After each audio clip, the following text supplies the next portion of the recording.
Halo sahabatnya, hari ini kita akan membahas satu perusahaan yang di-request oleh teman-teman kita.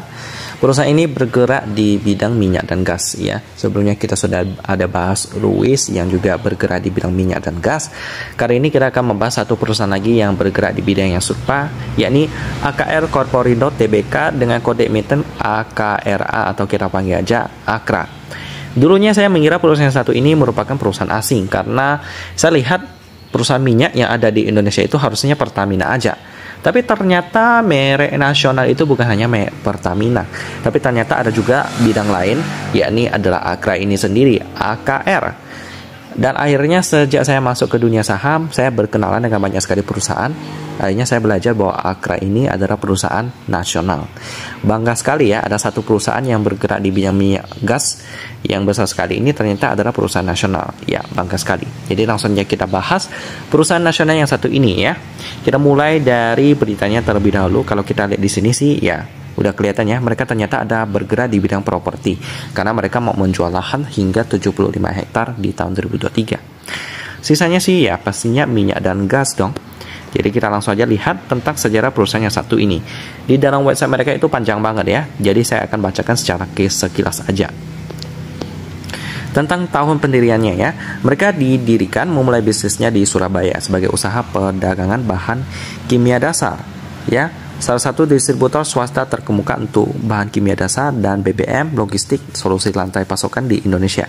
Pendirinya, Bapak Sugiarto Adikusumo, seorang wira swasta dan pengusaha dari Surabaya, merintis bisnis ini pada tahun 60-an dan membentuk PT Aneka Kimia Raya atau AKR ini pada tahun 77 ya, 28 November tahun 77, kemudian memindahkan kantor pusatnya ke Jakarta pada tahun 85 dari Surabaya ke Jakarta. Lalu 94 memulai babak baru mengembangkan bisnis menjadi perusahaan terbuka ya, mereka melakukan IPO pada tahun 94. Dan juga begitu seterusnya dari bisnisnya itu berkembang banyak banget ya. Kita lihat sekilas di sini, distribusi produk bahan bakar minyak, dan juga tahun 2005 menjadi perusahaan nasional pertama yang beroperasi di bisnis BBM non subsidi. Dan karena kinerjanya yang bagus, dipercayalah oleh BPH Migas ya, Badan Pengatur Hilir Minyak dan Gas, untuk mendistribusikan BBM bersubsidi pada tahun 2010 dan begitu seterusnya ya. Dan juga mereka juga bekerja sama dengan berbagai perusahaan internasional seperti British Petroleum atau BP untuk mendistribusikan produk daripada BPM juga ya. Nah, di sini ada banyak banget, tapi kita akan lihat satu persatu di sebelah sini ya. Bisnis mereka bekerja sama dengan BP, British Petroleum, yang bergerak di bidang retail, menjadi penyedia jasa solusi supply chain terkemuka serta distributor BBM dan bahan kimia dasar terbesar di Indonesia. Mengadakan joint venture dengan BP, perusahaan energi internasional dari Eropa sana ya, British ya, pada tanggal 5 April 2017. Ya, ini dia kepemilikannya di Aneka Petroindo Raya, di mana 50,1% dipegang oleh AKR. Selanjutnya juga ada bisnis RBP ya. Ini untuk bahan bakar penerbangan. Ya, yakni adalah Aftur yang menjadi bahan bakar daripada pesawat ya. Aviation Turbine Fuels yang sering disebut Aftur dan Aviation Gasoline. Nah, itu yang kedua. Sekali lagi ya, menjadi mitra daripada BP, British Petroleum. Lalu mereka bergerak di bidang Industrial and Ports Estate yang di bidang properti ya.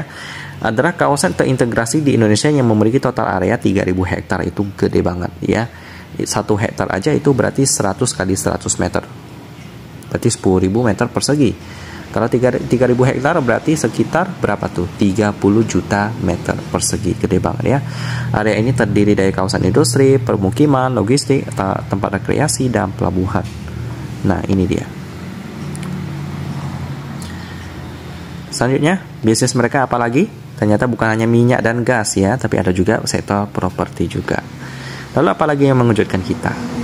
Kalau yang ini sih Jakarta Tank Terminal ya, merupakan joint venture antara Dutch Royal Vopak dan AKR ya. Sekali lagi AKR memegang 51%, menjadi pengendali tertinggi yang bergerak pada pengoperasian terminal tangki penyimpanan BBM independen berkapasitas total 351 ribuan CBM di Pelabuhan Tanjung Priok. Ya, sering bekerja sama sih dia nih. Lalu ada Basic Chemical Trading and Distribution ya, dari namanya itu pasti distributor kimia dasar. Selanjutnya ada juga industrial fuel ya, ini pastinya BPM lagi. Lalu ada juga bidang pelumas, mereka bekerja sama dengan Castrol pada tanggal 8 Mei 2017 menandatangani perjanjian distribusi pelumas untuk sektor industri, kelautan, pertambangan, dan kendaraan komersial ya. Nah ini dia Castrol. Selanjutnya yang terakhir yakni mereka bergerak di bidang logistik ya.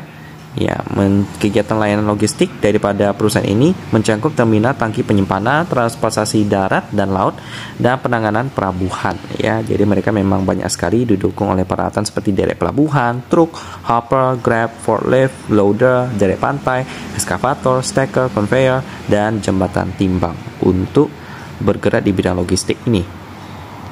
Nah, jadi kita sudah melihat sekilas tentang usaha yang dijalankan oleh Akra ini ya, cukup terdiversifikasi, dan juga bidang ini memang lagi banyak mendapatkan pendapatan ya, karena sektor energi bidang yang selalu mendapatkan cuan yang sangat gede karena dibutuhkan oleh orang banyak. Cuman ya yang menjadi ancaman bagi mereka ini adalah energi baru terbarukan. Karena kalau EBT udah mulai merajalela, semakin murah, maka minyak dan gas, batu bara itu akan mulai ditinggalkan. Karena itu adalah bahan bakar fosil yang untuk sumbernya itu pasti terbatas, ya. Jadi masa depan daripada batu bara, minyak gas itu kedepannya akan semakin berkurang, ya. Tapi untuk sekarang sih masih oke. Cuman ya harus hati-hati ya, harus memiliki opsi lain, alternatif bisnis. Setelah kita mempelajari tentang usaha mereka, prospeknya bagaimana, yang standar-standar aja, sekarang kita akan lihat pemegang sahamnya. Di mana porsi masyarakatnya 38% ini sih aman, lalu ada Arta Kencana Raya Tama memegang 59%. Dari beritanya sih aman-aman aja. Jadi kita langsung aja lihat laporan keuangannya ya, yang udah update sampai kuartal ketiga. Akra di 2022 kuartal ketiga. Kita download dulu, mana dia? Nah ini dia. Nah ini beberapa anak perusahaannya ya, ada banyak banget ya. Yang tadi ada bergerak di bidang aftur, pelumas, dan lain-lain. Selanjutnya kita lihat dulu untuk mata uang pelaporannya dalam bentuk apa. Mata uang pelaporan rupiah pembulatan ribuan, jadi kita kalikan 1000 dulu. Laba rugi untuk entitas induk sebesar 1,5 triliun rupiah. Yap, dengan PER 11 kali, ini udah mahal dikit bagi saya. PBV-nya juga udah mahal 2,4 kali ya. Lalu untuk liquidity-nya, debt equity ratio memang kurang bagus sih. Hutangnya lebih gede daripada ekuitas, tapi nggak apa-apa. Yang penting asetnya masih lebih gede, jadi ekuitasnya enggak minus. Untuk koordinasinya bagus, kita coba cek aset lancarnya seberapa besar. Aset lancar 15 triliun, lalu liabilitas jangka pendek 11 triliun, jadi masih lebih gede aset lancarnya. Bagus. Selanjutnya untuk turnover hariannya hari ini 75 triliun, cukup liquid, tapi ya merah banget hari ini ya. Hari ini memang banyak sekali yang merah, saham-saham saya juga merah juga. Well, ya di sebelah, oh ini kalau gainersnya, kalau losersnya banyak tuh, ya termasuk dengan saham yang saya pegang SMDR. Di mana dia? SMDR juga merah dia. Ini Akra juga merah. SMDR kayaknya nggak masuk di losers di RT Business ya. Jadi memang hari ini merah banget. Tetapi kalau ditanya apakah Akra ini boleh diinvestasikan, bagi saya sih juga masih mahal ya. Kalau teman-teman mau referensi lain yang lebih baik, boleh lihat di review saham saya bulan Januari tahun 2023. Tapi sekali lagi, di tahun 2023 ini pasar keuangan lagi lemah banget. Jadi bagi teman-teman yang memang nggak ada uang dingin, saya sarankan jangan masuk saham dulu tahun ini ya. Kalau maupun harus pakai uang dingin dan diversifikasi. Ya, investasi ke perusahaan yang bagus, dan juga harus memiliki timing yang tepat ya. Harus belajar teknikal juga. Harus banyak yang dipelajari kalau mau investasi ya. Jadi gitu aja untuk pembahasan tentang Akra, perusahaan migas nasional dari Indonesia. Saya tutup dan kita ketemu lagi di video selanjutnya.